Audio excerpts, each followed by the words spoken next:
സാധാരണ പലിശ തന്നെയാണ് നമ്മൾ കണക്കാക്കുന്നത്. അപ്പോൾ ഒരാൾ 50,000 രൂപ സാധാരണ പലിശ നിരക്കിൽ നിക്ഷേപിച്ചപ്പോൾ 3-ാം വർഷം അവസാനം 16,500 രൂപ പലിശ ലഭിച്ചാൽ പലിശ നിരക്ക് എത്രയാണെന്ന് ചോദിച്ചേക്കുന്നത്.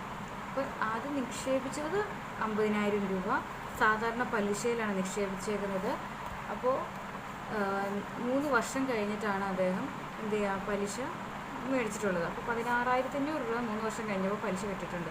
അപ്പോൾ നമുക്ക് സാധാരണ പലിശ കാണാൻ ലൊക്കേഷൻ ആദ്യം ചെയ്താൽ, അപ്പോൾ സാധാരണ പലിശ is equal to N into P into R. ഇത് നമ്മൾ N എന്ന് പറയുന്നത് നമ്പർ ഓഫ് ഇയേഴ്സ്, P എന്ന് പറയുന്നത് എത്ര രൂപ നിക്ഷേപിച്ചെന്നത്, R എന്ന് പറയുന്നത് റേറ്റ് ഓഫ് ഇൻട്രസ്റ്റ്. ഇപ്പോൾ സാധാരണ പലിശ നമുക്ക് എത്രയാണെന്നറിയാം.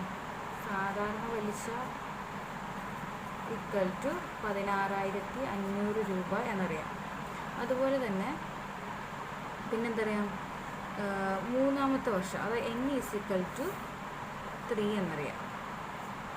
P ഈസ് ഇക്വൽ ടു 15,000 ഇത്രയും രൂപ എന്നറിയാം.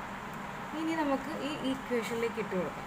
സാധാരണ പലിശ എന്ന് പറയുന്നതിൽ 16,500 രൂപ ഈസ് ഇക്വൽ ടു N എന്ന് പറയുന്നത് 3, P എന്ന് പറയുന്നത് ഇൻറ്റു 15,000 അതായത് 50,000 രൂപ ഇൻറ്റു R എന്ന് പറയുന്നതാണ് നമ്മൾ കണ്ടുപിടിക്കേണ്ടത്. അപ്പോൾ R നമ്മളിങ്ങനെ എഴുതാം, റേറ്റ് ഓഫ് ചേഞ്ച് എത്രയോ ഇൻട്രസ്റ്റ് ഉണ്ട്. അപ്പോൾ നമ്മൾ ഈ 2 പൂജ്യം എന്ത് ചെയ്യാം, വെട്ടിക്കളയാം. നമുക്ക് ആറാണ് കണ്ടുപിടിക്കേണ്ടത്, റേറ്റ് ഓഫ് ഇൻട്രസ്റ്റ്. നമ്മളതുകൊണ്ട് എന്ത് ചെയ്യും, ഇതിനെ എന്ത് ചെയ്യണം, ഇപ്പുറത്തോട്ട് കൊണ്ടുവരണം. അപ്പോൾ ഇതിനെ മൾട്ടിപ്ലൈ ചെയ്യുമ്പോൾ എന്ത് കിട്ടും, 16,500 ഈസ് ഈക്വൽ ടു 3 ഇൻറ്റു 5 15, ഒരു പൂജ്യം ഇട്ട് കൊടുക്കുക, ഇൻറ്റു എത്ര പൂജ്യം, 2 പൂജ്യം ഉണ്ട്, ഇൻറ്റു 6.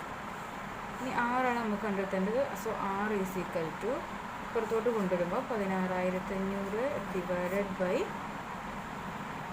1,500. ഈ 2 പൂജ്യം ഇവിടെ വെട്ടിക്കളയും. ബാക്കി എന്തുണ്ട്, 165 ഡിവൈഡഡ് ബൈ 15.